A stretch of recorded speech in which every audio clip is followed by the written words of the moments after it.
Assalamualaikum warahmatullahi wabarakatuh. Jumpa lagi di podcast Ngospek, ngobrol seputar edukasi kesehatan bersama saya Dr. Dadang di sini.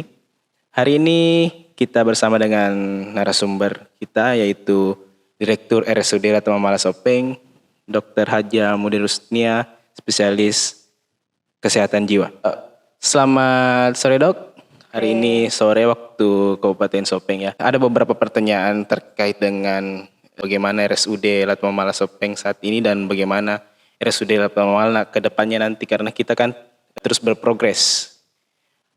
Pertama mungkin Dok pertanyaannya kita lihat dulu RSUD Latma Mala ini merupakan rumah sakit satu-satunya di Kabupaten Sopeng ya Dok yang memberikan pelayanan itu sudah puluhan tahun beberapa dekade terakhir ini.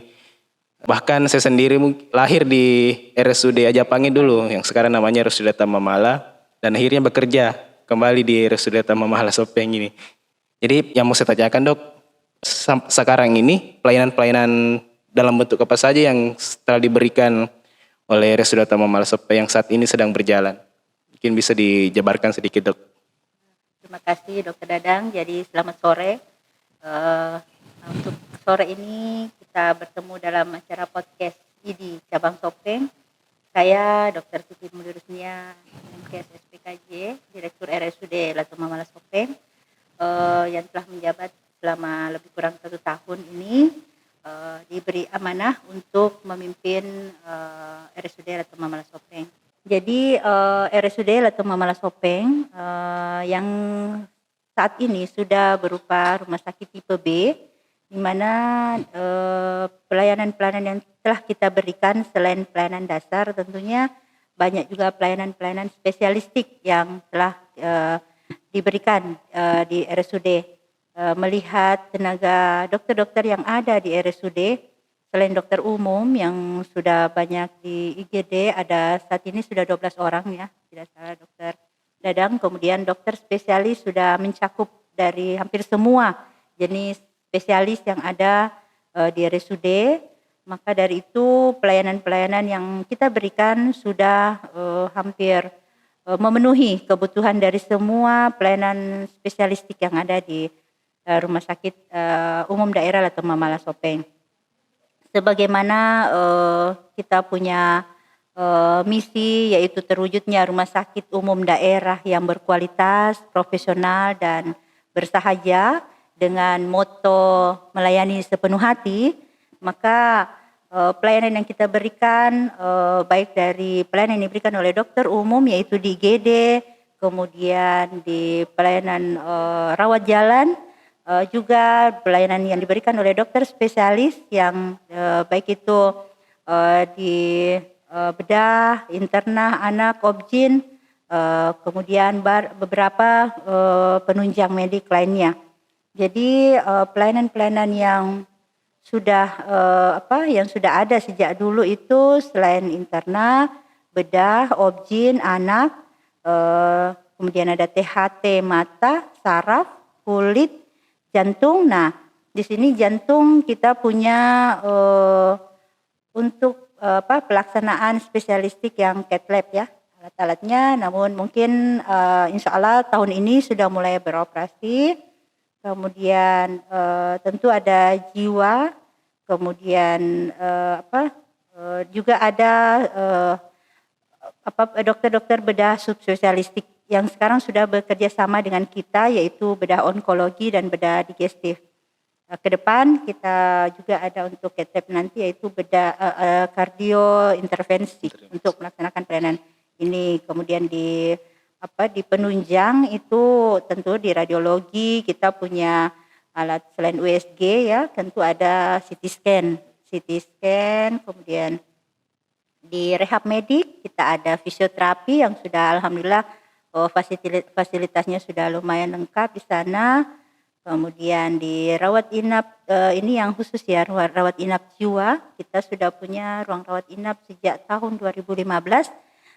Waktu itu kita satu-satunya yang punya ruang rawat psikiatri di Sulawesi Selatan, selain di Makassar. Jadi sejak 2015 kita sudah punya ruang rawat inap dan saat ini dengan bed 30 untuk psikiatri di Kabupaten Sopeng. Dan itu insya Allah di tahun ini kita sudah tingkatkan fasilitasnya yang sudah dinyatakan sebagai one stop service. Dari poliklinik ke ruang rawat inapnya sudah ada IGD-nya, rencana insya Allah tahun ini kita sudah ada IGD psikiatri. Selain itu tentunya banyak pelayanan penunjang yang kita sudah laksanakan. Ya, seperti itu. Oke, tadi penjabarannya yang secara skala yang lebih besar ya dok. Iya. Kalau berdasarkan tadi kita lihat kan sekarang begitu progresnya dan progresifnya pembangunan di RSUD Tamamala, tentunya melihat support dari pemerintah Kabupaten Sopeng sendiri yang sangat fokus tentang bagaimana memperbaiki pelayanan kesehatan. Dari fasilitas-fasilitas yang dijabarkan tadi dok, yang mana fasilitas yang merupakan unggulan atau andalannya di RSUD Tamamala? Maksudnya unggulan di sini hal-hal yang mungkin ada di Sopeng, tetapi beberapa rumah sakit daerah di kabupaten lain mungkin belum ada. Mungkin itu yang bisa jadi unggulan kita di sini, dok. Ya. Jadi alhamdulillah kita sudah ada pelayanan unggulan yang selama ini menjadi bisa dikatakan menjadi pusat rujukan. Satunya itu adalah hemodialisa. Di sana itu kita sudah 2 tahun, tidak salah ini sudah ada untuk hemodialisa dan sekarang sudah menuju ke pasien CAPD di sana. Jadi orang-orang yang mengalami gagal ginjal sudah dapat ditangani di RSUD. Kemudian ada jantung ya, cath lab ini, tapi meski tahun ini baru kita laksanakan. Kemudian ada USG 3 dimensi yang kita sudah miliki juga, CT scan itu salah satu layanan unggulan kita, meskipun mungkin di rumah sakit beberapa daerah dekat kita punya, tetapi alhamdulillah kita bisa lebih banyak mendapat rujukan dari beberapa kabupaten. Termasuk juga tadi yang saya maksudkan perawatan jiwa, itu juga saya anggap sebagai layanan unggulan. Kemudian rehabilitasi medik. Itu alhamdulillah sekarang banyak untuk melakukan fisioterapi di rumah sakit, itu sebagian lagi layanan unggulan. Ya, saya perjelas sedikit ya, tadi dimaksudkan hemodialisa itu kita tahu dengan nama cuci darah, ya layanan cuci darah. Jadi mungkin mau dipertegas dok, mungkin masyarakat mungkin masih banyak yang ragu tentang itu. Jadi semua fasilitas yang disebutkan tadi itu tercover sama BPJS ya dok? Alhamdulillah, semua tercover. Sampai dalam 1 bulan paket untuk cuci darah itu semua tercover, terklaim oleh BPJS.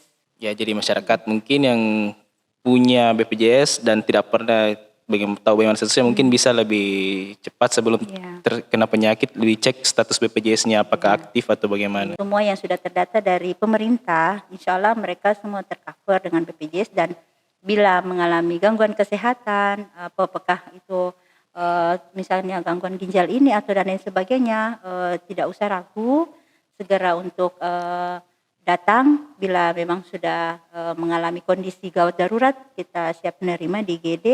Adapun kepesertaannya insya Allah dalam 3 kali 24 jam itu diberikan kesempatan untuk mengaktifkan. Kalaupun misalkan itu belum aktif, tentu ada bagaimana kebijaksanaan yang akan kita berikan dari RSUD. Jadi di antara semua fasilitas tadi yang paling baru itu yang jantung ya dok ya, yang kateterisasi. Jantung, ya. Alat cath lab ini, kateterisasi jantung ini kemarin diresmikan di Hari Jadi Sopeng tanggal 23 Maret 2022 oleh Bapak Gubernur Sulsel, dan insya Allah tahun ini sudah bisa beroperasi dengan adanya tenaga dokter spesialis jantung intervensi. Mungkin yang belum paham, kateterisasi artinya pasang cincin ya. Cincin. Jadi jantung bisa pasang cincin. Tapi itu tentunya untuk mengatasi bagaimana mereka punya keluhan di jantung, tentunya keluhan-keluhan yang bisa mengakibatkan seseorang mengalami gagal jantung, maka tentu dengan tindakan itu akan meminimalkan keadaan itu dan menghindari terjadinya yang tidak diinginkan. Oke dok. Dari tadi kan kita sudah banyak fasilitas-fasilitas yang disediakan. Tentunya masih ada yang akan kita lengkapi lagi untuk mencapai, walaupun tidak ada yang sempurna, tetapi menuju kesempurnaan itu sendiri. Jadi apa perencanaan pembangunan RSUD Tamamala Sopeng ke depannya dok? Apa yang paling dekat ini yang kita rencanakan di Roskita Tamamala? Alhamdulillah, jadi sebagaimana master plan yang sudah ada, di mana master plan itu akan merubah model rumah sakit kita yang selama ini seperti dia tipe rumah sakit yang melebar. Iya, Kita sudah mengarah ke rumah sakit tipe vertikal menara, ya, Dok. vertikal. Master plan itu sudah dibuat 2 tahun lalu dan kita sudah mulai pembangunannya tahun kemarin dengan tahap pertama, yaitu adanya bangunan IGD. Di samping IGD itu yaitu ada UTD, kemudian di lantai 2 itu adalah tadi cath lab-nya, di lantai 3-nya MOT yaitu ruang operasi yang sudah berstatus seperti teater. Nah, pada tahap kelanjutan dari tahap pertama ini tahun 2021 ini 2022 melintas ke 2023 itu di lantai bawah itu ada nanti ruang radiologi. Jadi radiologi kita sudah kompleks sana dengan memindahkan alat-alat yang sudah ada, CT scan dan lain sebagainya. Kemudian di lantai 2 kembali dengan ruang ICU. Kemudian di lantai 3 itu menambah ruang OK dengan 3 ruangan lagi. Jadi insya Allah dengan tahap pertama kita maksimalkan. Bangunan tahap pertama itu tentu dengan ruang-ruang OK, ruang ICU, cath lab dan ruang radiologi kita fokuskan ke situ. Kemudian tentu dengan harapan tentunya perhatian dari pemerintah setempat atau nanti dengan arahan-arahan pimpinan daerah bersama tim DPP Kadik itu harapannya kita rumah sakit tetap mendapat perhatian untuk melanjutkan pembangunan kita dengan melanjutkan master plan yang ada.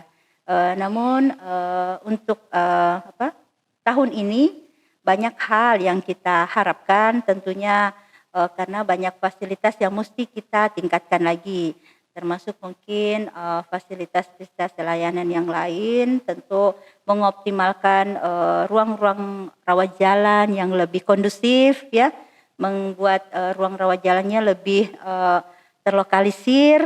Kemudian peningkatan SIM RS ya, tahun ini itu fokus kami SIM RS bagaimana sistem elektronik yang akan kita fungsikan di rumah sakit atau Mamala. Insya Allah 2023 kita sudah tidak memakai lagi BRM. Jadi kita insya Allah menjadi rekam medik elektronik. Saat ini sementara dibantu jaringannya oleh PT Telkom dan insya Allah sebelum bulan 4 sudah eksis dengan medical elektronik.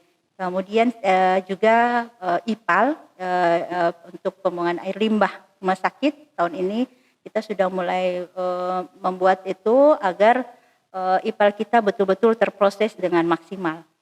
Itu yang akan fokus untuk tahun ini, meskipun masih banyak yang kami harapkan termasuk PNC yang kami nanti akan usulkan untuk peningkatan gedungnya karena melihat kondisi dari ruang rawat PNC yang cukup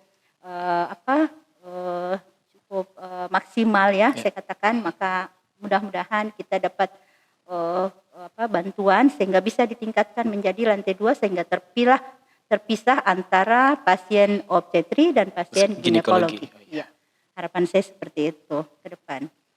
Oke Dok, selanjutnya mungkin kalau rumah sakit sendiri ini kan merupakan salah satu bentuk fasilitas kesehatan yang ada di Kabupaten Sopeng selain dari puskesmas, karena rumah sakit merupakan pusat rujukan dari puskesmas itu.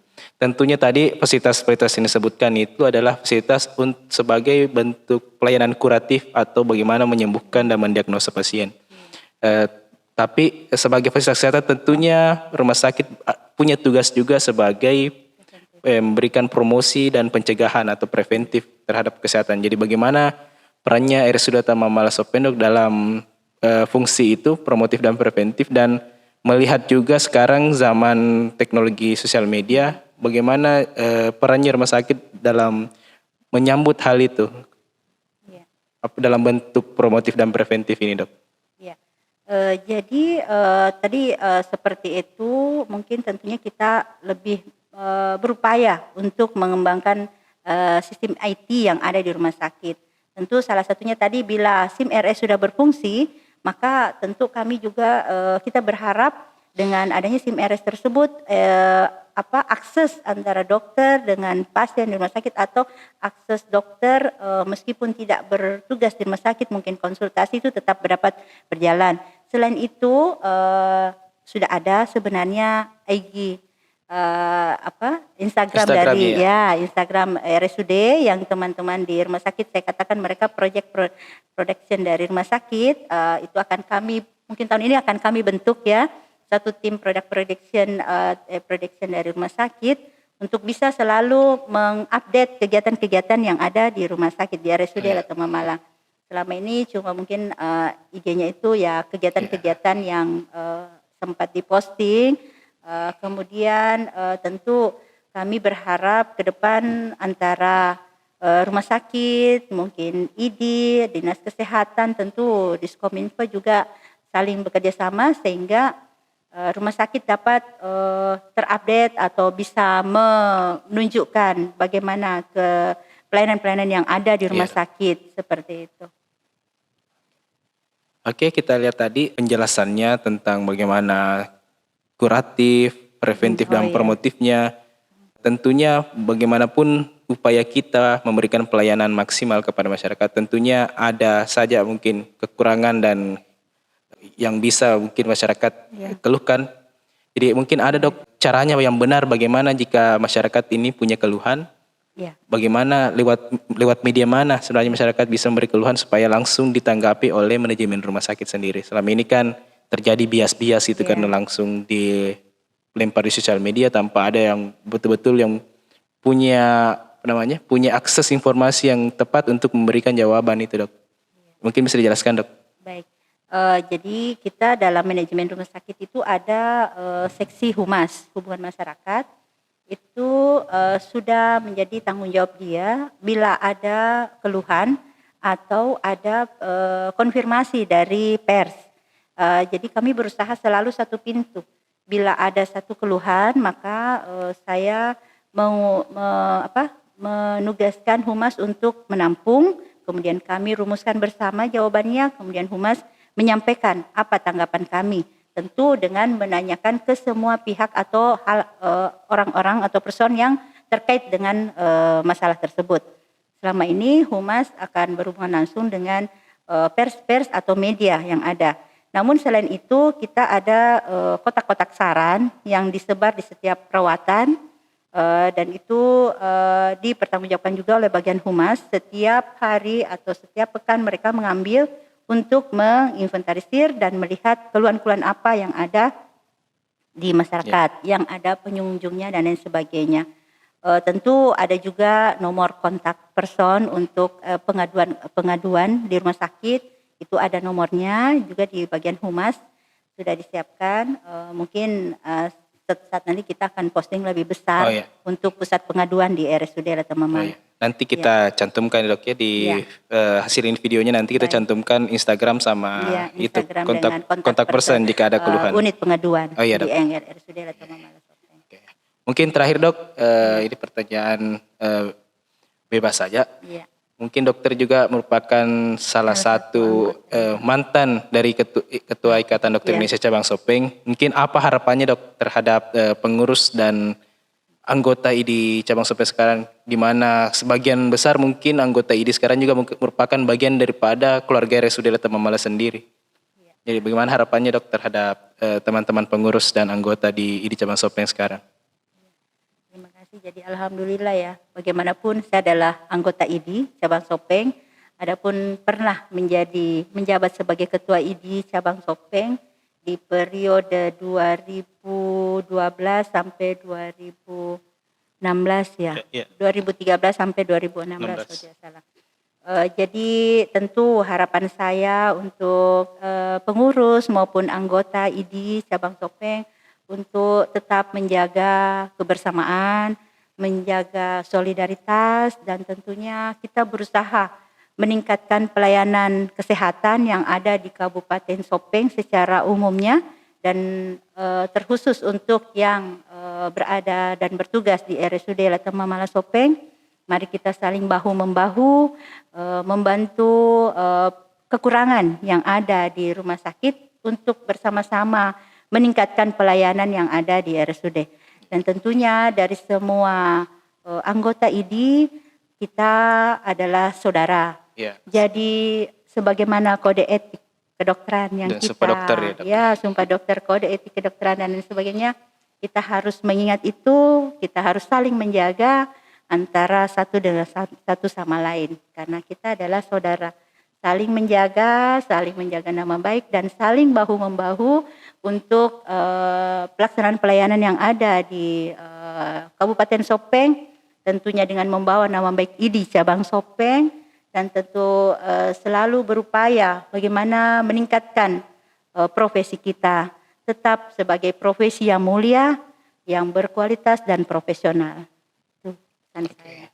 Itu tadi pesan dari Dr. Mudir selaku Direktur RSUD Dharma Mala Sopeng. Oke, mungkin cukup sekian Dok pertemuan pada hari ini. Semoga kedepannya ada banyak kolaborasi lagi antara ID Sopeng sebagai organisasi dengan RSUD Dharma Mala Sopeng sendiri.